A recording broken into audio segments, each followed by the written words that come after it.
No maid, no valet, no nanny even. It's 1927. We're modern folk. Polish the fine china, don your best fascinator, and put the kettle on, because the glamorous world of Downton Abbey has finally come to theaters, giving the six-season British series a lavish send-off that should leave Downton fans satiated.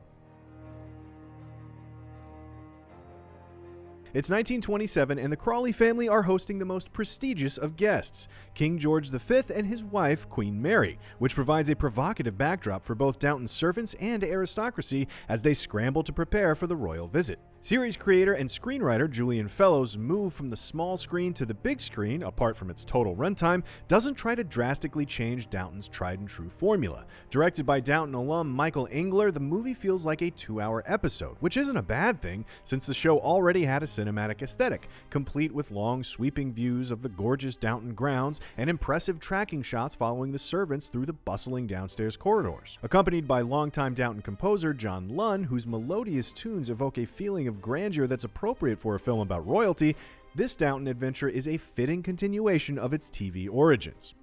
One of Downton's most compelling aspects has always been the upstairs-downstairs dynamic established by Fellowes in the TV series, which gives equal weight to every character's story no matter how low or high they may rank in society. In terms of the servants, Thomas Barrow's arc is the most endearing and suspenseful. Most of the staff is either content or paired up with someone they love, while Barrow's sexual orientation doesn't allow him to freely express himself during this period in history. Robert James Collier gives a stirring performance as his character is also forced to give up his head butler duties after Lady Mary replaces him with the retired Charles Carson, who she believes can properly prepare the house in time for the King and Queen's arrival.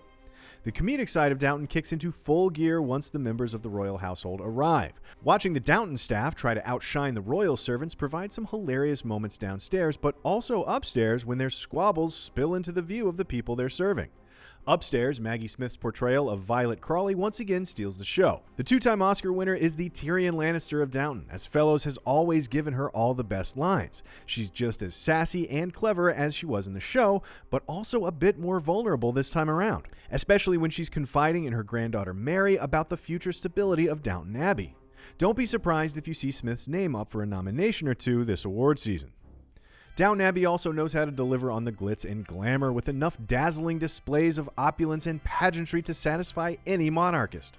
Engler's adept work behind the camera presents upstairs life in a calm and quiet fashion without any quick camera movements, while life downstairs is chaotic with plenty of noise, frenzy, and excitement.